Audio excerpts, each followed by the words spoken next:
Olá pessoal, tudo bem com vocês?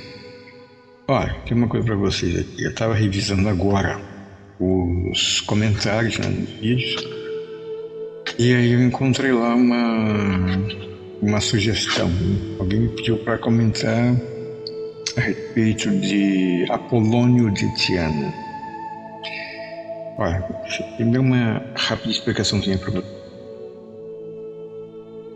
Eu vi agora, não faz 2 minutos que eu vi o comentário. Então a minha maneira de trabalhar é a seguinte, olha aqui, ó, eu não anoto nada. Quem já conversou comigo no Skype, por telefone, sabe que é assim. Tudo aparece na hora ali de improviso e a gente já começa a tratar dele ali, não dá tempo de pesquisar nada, tá? Então é o seguinte, eu vou comentar a respeito do Polônio. Só que olha aqui, ó, eu não tenho nada anotado aqui, estou pelo direto da memória mesmo, tá? Então, de vez em quando ele cometa alguma incorreção, principalmente com alguma data, alguma coisa assim, mas é só para você saber, tá? Não tem nada anotado, não tem nenhum rascunho, não tem nenhum roteiro, nada, tá? Aqui, falando do Apolônio, eu vi agora ali, minutos atrás, eu vi um comentário aqui pedindo isso, tá? Então eu vou comentar para vocês, tá? Olha aqui, ó, a memória, tá? É o seguinte, o Apolônio de Tiana, isso é um místico, que é um filósofo, ele é de certa forma, até um líder, né, religioso. Ele nasceu em Tiana. Tiana é uma cidade que hoje é na Turquia, tá? Uma região chamada Capadócia. Naquela época não existia Turquia, aquela região toda ali se chamava Ásia Menor.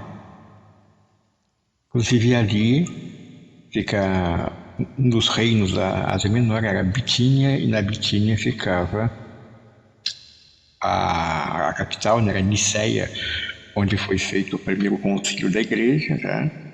E ali também o Monte Argantos, tá? O Monte Argantos é da antiga Bitínia, né? Hoje é Turquia. Muito bem, olha aqui, ó. Agora com relação às datas de nascimento e morte do Apolônio, você vai pesquisar por aí, você vai ver umas incorreções, uma incorreção matemática meio grosseira ali, tá? O que se diz basicamente, em linhas gerais, aí você vai um pouco, tá? Diz assim que ele nasceu no ano 15 da era cristã, tá? E morreu no ano 100. Aí tem uma coisa interessante que é assim, ó. A Polônio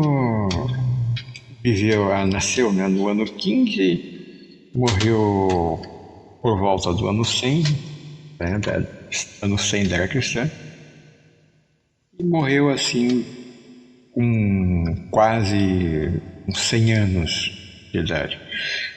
Uma matemática simples, tá? De 15 para 100, isso aí são 85, tá? E não 100 anos, né? Mas eu vou explicar o que aconteceu. Não há uma precisão em relação nem a data de nascimento, nem a de morte. Então, dependendo da pesquisa que você fizer, você vai encontrar que nasceu no ano 15, morreu no ano 100. Ou então que nasceu no ano 4, sabe? Morreu no ano 100. Ou então que nasceu no ano 5, morreu no ano 112. Vai variando. Então você fez uma média ali que estabeleceu, tá? Que consenso, tá? Que teria nascido no ano 15 e morreu do ano 100, cento e pouco. Até por isso que eles falam, né? Olha, isso aí teria morrido com mais ou menos uns 100 anos de idade, né? Por essa estimativa aqui, seria 85, tá? Mas com essa variação aí que pode ter sido não no ano 15, mas sim no ano 4, não no ano 100, mas no 112, então ele vai variando, uns 100 anos, tá? Mas morreu velho mesmo, tá? Aí ele morreu em Éfeso, que também é na Turquia, que é Capadócia, na época lá, do Ásia Menor, né? Agora aqui, ó, o Apolônio, ele é muito conhecido principalmente pelos seus ensinamentos filosóficos. Ele é um filósofo, tá? É um filósofo da escola pitagórica, amigo de Pitágoras, tá? E então a filosofia dele era muito racionalista, porque o Pitágoras era um matemático, geômetra, né? Matemático, geômetra, ele era muito visto, né, pelos engenheiros, essas coisas. Mas, de qualquer forma, o Apolônio ele era um discípulo de Pitágoras, então a sua filosofia ela é muito concretista. Sim. Agora se atribui a ele também a prática de milagres, que aqui nós vamos chamar de prodígios, né? Que milagre tem um aspecto religioso, ele não tinha essa coisa, né, de que ele produzia prodígios muito sobrenaturais. Consta para nós aqui, ó, que o cara viajou lá por todo mundo, aquele mundo da época lá, o mundo antigo, né? Olha aqui, ó, dali da Ásia Menor, olha, foi para a Índia, foi para o Egito, ele foi para a Pérsia, esteve na Arábia, tá? Andou todo o Oriente, né? Os ensinamentos dele, eles são baseados lá em umas escolas filosóficas, né, que existiam na época lá, principalmente, tá? O estoicismo, né? Procura para você ver, depois não ficar alongando demais aqui, o que eram os filósofos estoicos. Tá? Também lá os neoplatonistas, tá? Agora principalmente o pitagorismo, tá? A filosofia de Pitágoras lá está ali, escancarada ali, do Apolônio, tá? Olha, ele curava umas doenças, ele realizava umas coisas estranhas, né? Aliás, às vezes até confundem as coisas que ele faz assim com as coisas que Jesus também, né, fazia. Aliás, nisso aí tem uma coisa interessante. Se a gente for considerar que ele teria nascido no ano 15 e Jesus nasceu no ano zero, né? Como Jesus teria morrido no 33, então o Apolônio estaria com 18 anos. Então ele pode ter conhecido Jesus, porque ele também andava ali, né? Aquela área do Oriente Médio ali, né? A Judéia. Ele andou ali, tá? Então, na época da crucificação, ele teria 18 anos, tá? Provavelmente ele conheceu, né, Jesus. Olha, o Apolônio tinha uma fama assim, de ser muito sábio, tá? Então ele influenciou inclusive muitos líderes religiosos da época ali. Um livro muito interessante, tá? Chamado A Vida de Apolônio de Tiana. Ele foi escrito no século III, tá? Por um filósofo chamado Filóstrato. Tá? Isso aí é a principal fonte, né, que nós temos a respeito do Apolônio, né? Porque, inclusive, o Filóstrato ele é um filósofo, né? Um escritor, um historiador assim muito renomado. Ele escreveu uma obra inteira dedicada ao Apolônio lá, porque o homem tinha importância. Tá? Agora, muitos aspectos da humanidade, da vida, continua sendo uma incógnita, está tendo muitas lacunas. Né? Agora eu vou para você, ó, na literatura da época, né, ele é mencionado em muitas obras. Tá? Obras, algumas delas que existem até hoje, estão aí que você compra na livraria. Tá? Tem umas referências sobre ele, tá? Tem uma obra chamada de Natura Deorum. De Natura Deorum. Isso é a natureza dos deuses, tá? Na tradução. Tem na livraria isso. Tá? Isso é do Cícero, que aliás eu gosto muito do Cícero. E ali ele menciona o Apolônio, tá? Ele fala com um filósofo, né, que também falava muito a respeito da existência e da influência dos deuses em relação ao ser humano, tá? Isso escreveu. Agora tem um outro ali, ó, esse filósofo que eu vou citar agora, que é o Diógenes Laércio. Diógenes não é aquele lá que andava procurando um homem honesto, é aquele outra coisa. Diógenes Laércio, filósofo também, Ele escreveu um livro chamado A História da Filosofia, que também hoje, tá? Ele fala do Apolônio, que é como sendo assim, um filósofo da escola pitagórica, uma grande expressão do pitagorismo. Tá? Ainda das obras do Diógenes Laércio, nós temos, olha só, As Vidas dos Filósofos Ilustres, também tem na figura grega. Tá?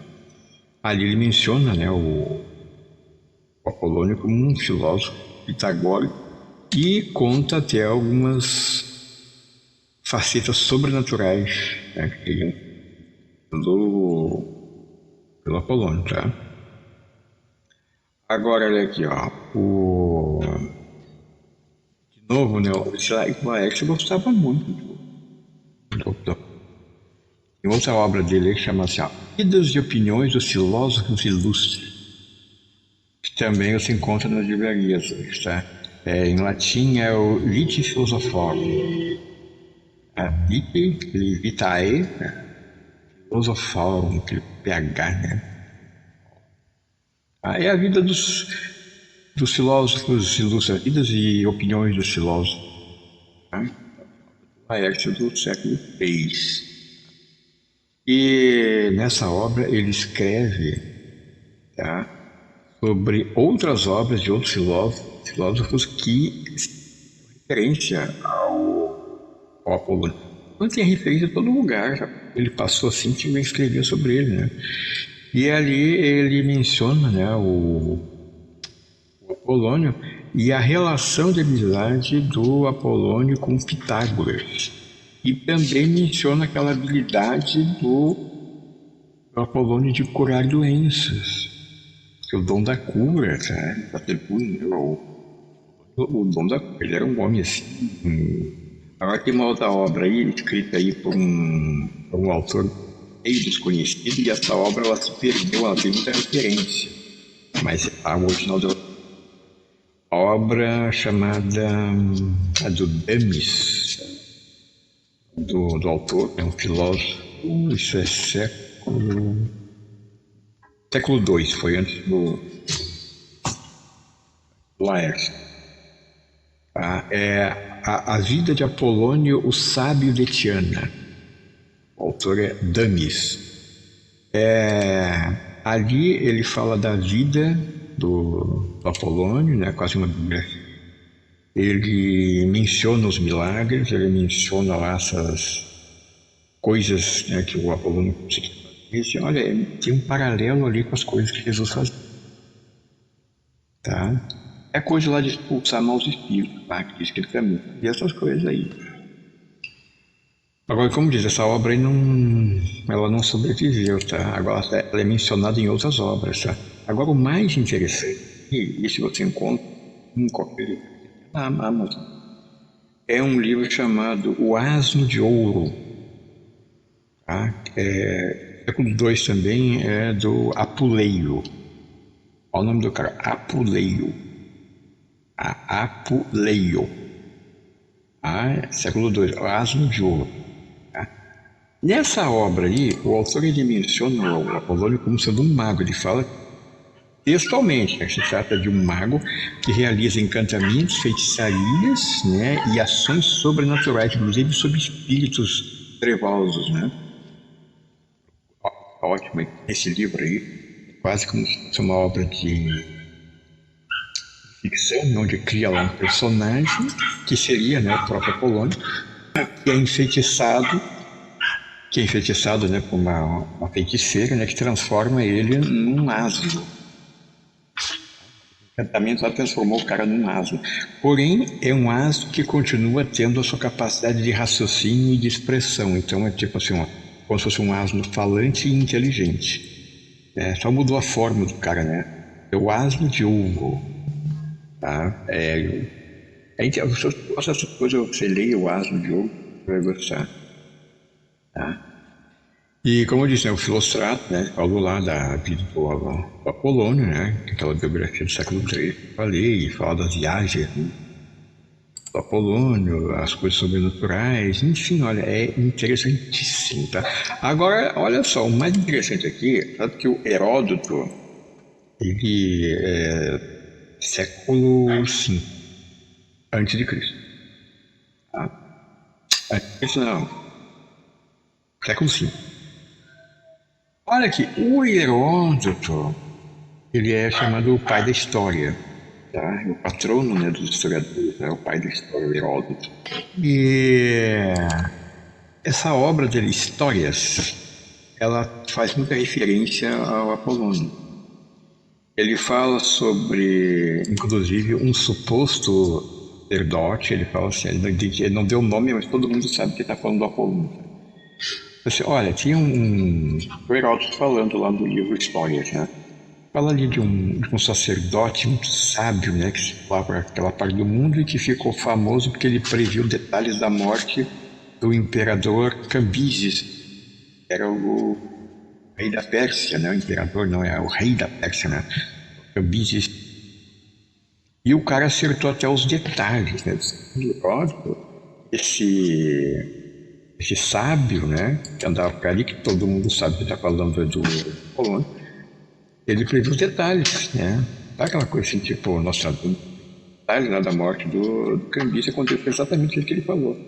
Tá? Agora, dessas obras todas, a minha favorita que fala, né, sobre o Apolônio é uma obra Suetônio, século II, tá? É a vida dos 12 César. Olha aqui, ó, a vida dos 12. Eu tenho, aliás, eu tenho todos que eu mencionei, eu tenho aqui, daquele que se perdeu lá, do Dani.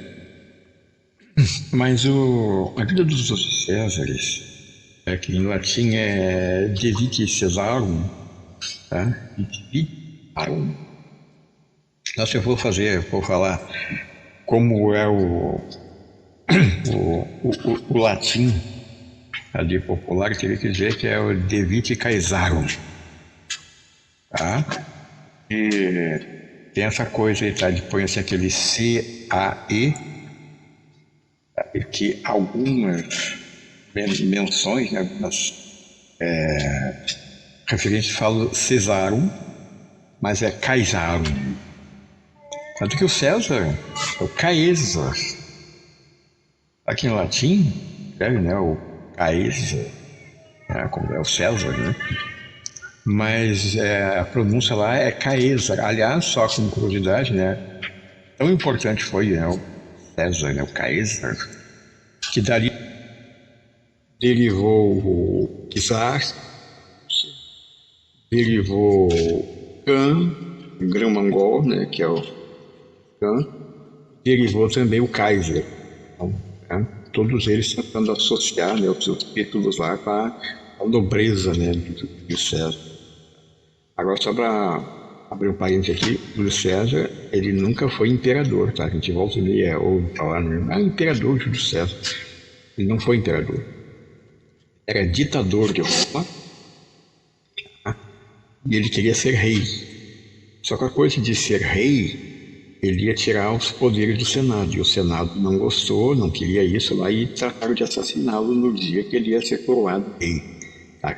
Eles iam coroar o César, né? Então ele não foi, tá, imperador, né? Roma era governada, era governada por um triunvirato ali, eram 3 cônsules, era o Júlio César, o Pompeu e o Marco Antônio, tá? Mas aí o Pompeu tentou dar um golpe nos outros 2, aí teve uma guerra civil lá que quase destruiu Roma. E Pompeu foi derrotado, Júlio César assumiu a dianteira, e nisso ele propôs, né, a ideia era de ditador de Roma, que não é como hoje, né, ditador, que é um título, né, para alguém que recebeu por tempo limitado plenos poderes para estabelecer a ordem no país de novo, né. Ele era ditador de Roma, aí ele propôs lá nessa pedidas lá que mudasse o regime, né, e passasse um sistema de realeza, ele queria ser rei.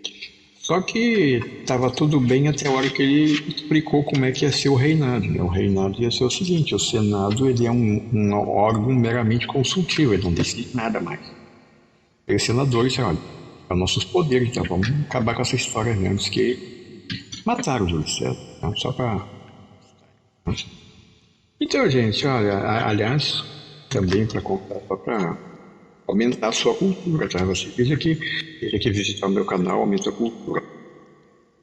Olha só que interessante, tá? Roma teve 77 imperadores, tá? Toda essa história, tá? 77 imperadores.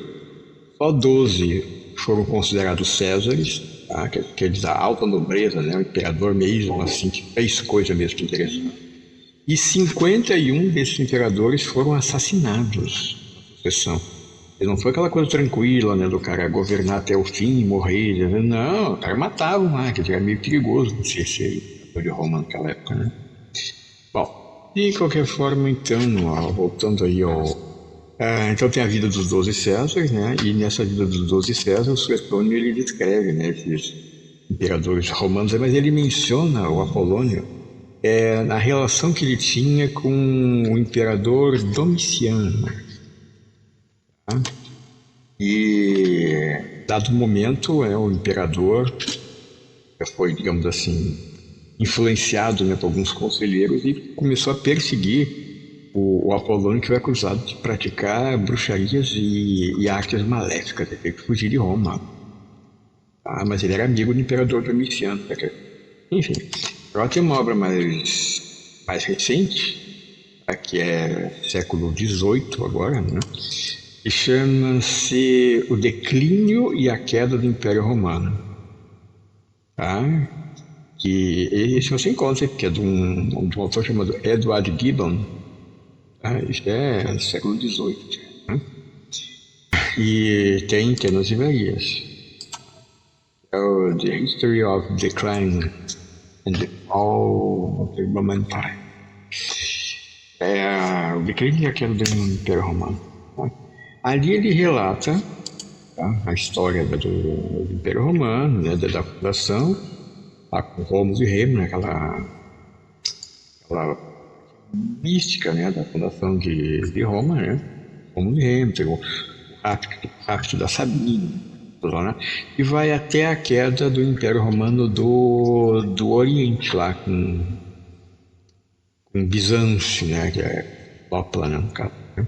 Agora, esse historiador, Gibbon, ele menciona o Apolônio e a relação que ele teve, né, com um outro imperador, que era o chamado imperador, era o Alexandre Severo, o Alex Severus, tá, que era o imperador, né? E menciona, né, até a morte, né, do Apolônio, tá, sobre o governo do imperador, era Maximino, tá, que aliás tinha acusado também o Apolônio tramando contra ele usando magia. Olha só, o imperador lá, aquele homem ali tá fazendo magia contra ele. Mas aí o cara morreu em seguida, tá, é o reinado do Maximino. Então tem essas obras clássicas aí, muitas delas. Agora, o Apolônio, ele era uma figura assim, realmente mais interessante. Tá? Até um certo ponto, ele foi considerado como assim, do campo das lendas. Estava assim, uma situação assim, meio nebulosa, né? Uma coisa assim, tipo João de Gamala, tipo Simão, o Mago, né? Que era um personagem assim, que eram mencionados ali. Por exemplo, Simão, o Mago, era um cara que levitava na frente do povo. Tá? E João de Gamala fazia basicamente os mesmos milagres que Jesus. Tá? Mas esse você tem uma dúvida. Então, um certo ponto de vista, aconteceu uma coisa parecida com Apolônio, e isso só deixou de ser visto dessa maneira, né, como uma coisa das lendas, porque ele era mencionado por escritores renomados. Tá? Esses escritores, né, fora daquele circuito restrito. Eu não tenho uma ideia, para você ter uma ideia. O Apolônio, ele é mais mencionado por outros autores do que o próprio Jesus. Jesus é mencionado muito na Bíblia e pelos escritos dos judeus. Tá? Uma outra referência a Jesus é a obra do Flávio José. Tá? Flávio José escreveu lá a Antiguidade e ali ele falava de Jesus também, mas fora isso, fora desse circuito aí dos religiosos, né, ali dos judeus e dos cristãos, né, que era, não tem muita referência. Agora, o Apolônio, ele é mencionado lá por historiadores, ele é mencionado por escritores, por filósofos, e agora a cereja do bolo ali é quando um imperador de Roma mencionou textualmente o Apolônio, declarando amizade com ele. Olha aqui, ó, no ano 70 já teve o grande cerco de Jerusalém, tá? Roma invadiu mesmo, né? No ano 70.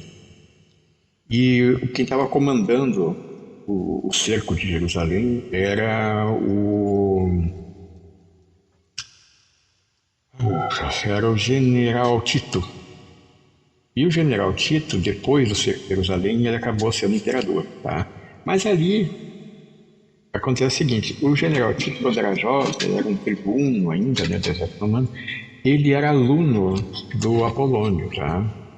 Discípulo do Apolônio. Depois os caminhos deles, né, divergiram, o Apolônio foi para um lado e ele conseguiu carreira no exército, né, o Tito, né, virou general, aquela coisa, mas sempre lembrando do seu antigo mestre que dava conselhos ótimos. Inclusive com base naquela filosofia pitagórica que eu te falei, eu usava muito elementos matemáticos, da geometria, né, aquilo gerou umas ideias ótimas de máquinas de guerra lá para o Tito usar no cerco de Jerusalém, como umas catapultas, né, uns arietes lá para arrombar os portões lá que estavam matemática, né, para como força de empuxo lá para arrebentar aquelas muralhas. Olha, tudo ali com a filosofia lá do Pitágoras que o Tito aprendeu com o Apolônio. E aí aconteceu que depois do cerco de Jerusalém, antes de voltar para Roma, o general Tito foi descansar lá na Turquia, numa cidade, né, que tinha umas termas, umas fontes termais ótimas lá, cidade de Argos, que não fica longe da Bitínia, onde tem um monte Argantos, olha a relação das coisas aí, né? Cidade Argos, nome da cidade. E estando em Argos, ele mandou lá os seus mensageiros trazerem lá para ele conversar lá o seu antigo mestre. Os caras saíram para procurar e trouxeram, né, o Apolônio lá, que o Tito quer conversar muito com ele. E o Tito, quando virou imperador, ele mencionou isso nas suas memórias, tá? E ele fez muitíssimo bem, tanto antes quanto depois do cerco de Jerusalém, o contato que ele teve com o grande Apolônio. Porque antes aumentou seus conhecimentos, inclusive lá para desenvolver coisas usadas no cerco de Jerusalém. E depois, como assim, um bálsamo, olha o termo que ele usou, um bálsamo que seu espírito recebeu, né, ao se deliciar com os conhecimentos do seu antigo mestre, né, depois do cerco de Jerusalém.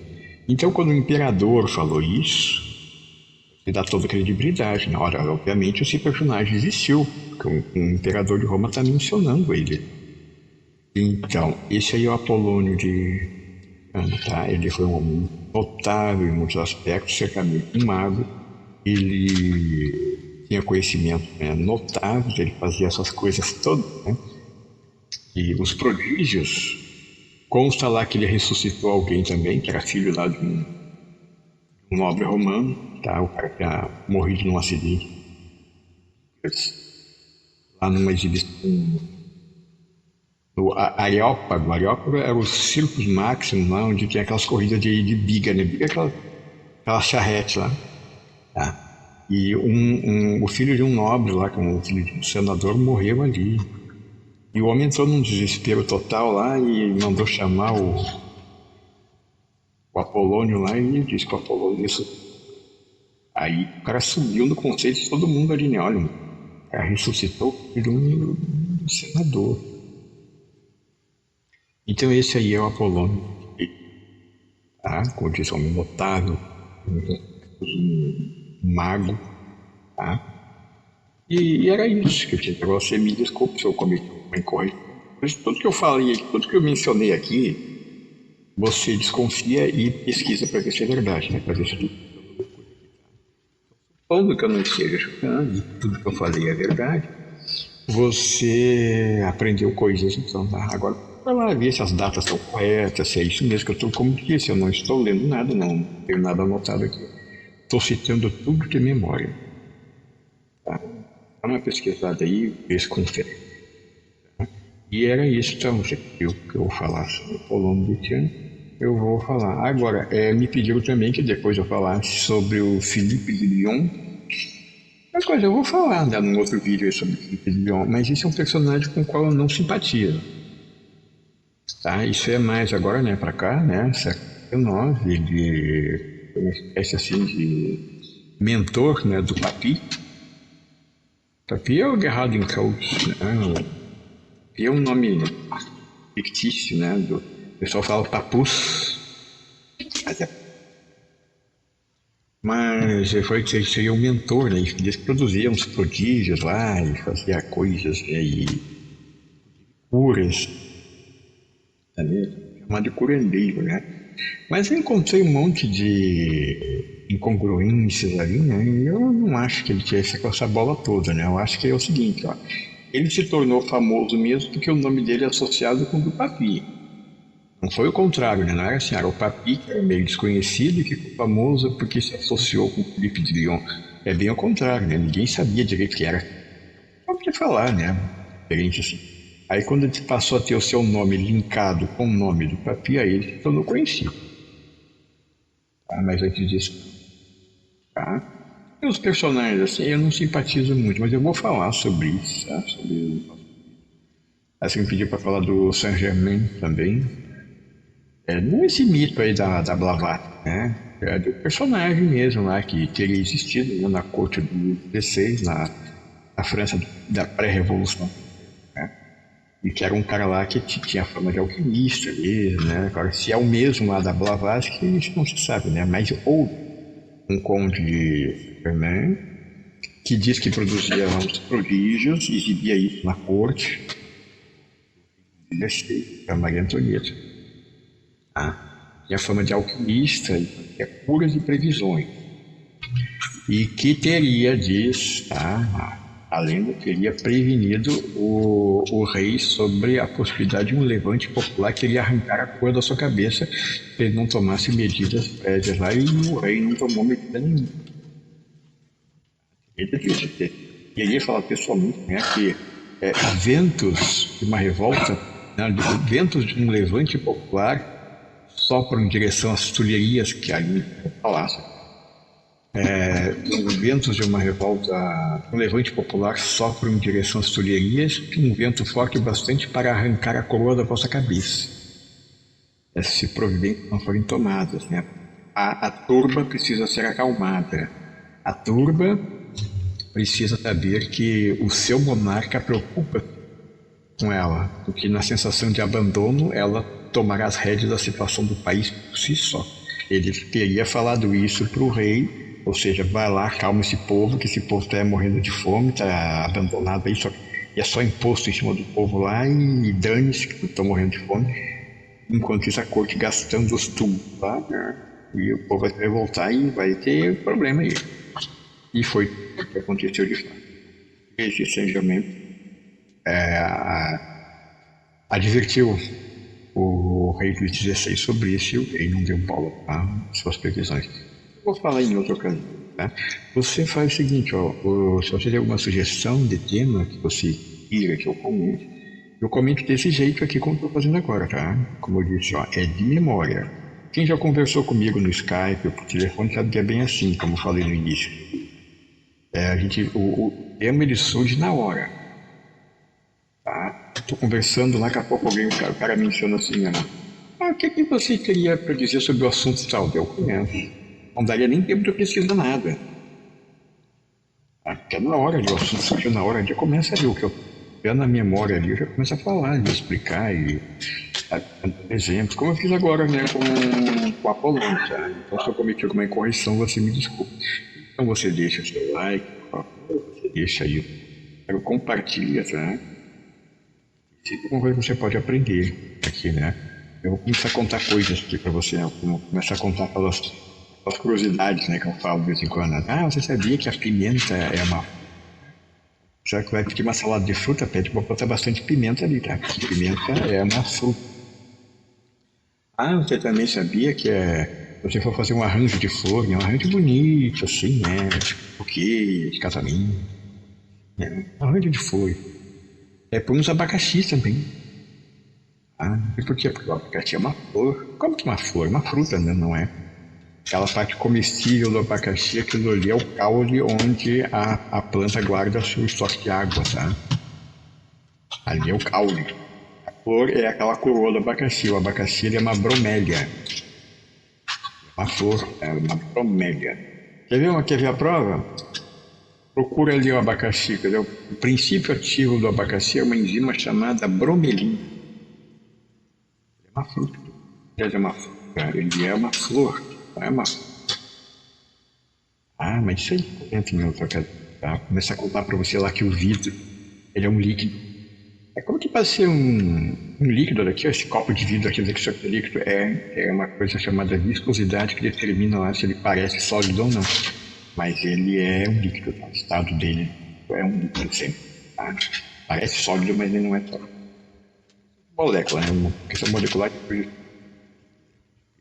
Mas por enquanto era isso que eu tinha para dizer para você. Então, muito obrigado pela sua casa, você tenha chegado até aqui. E aguardo aí os seus comentários e as suas sugestões altas para fazer novos vídeos, tá bom? E até a próxima.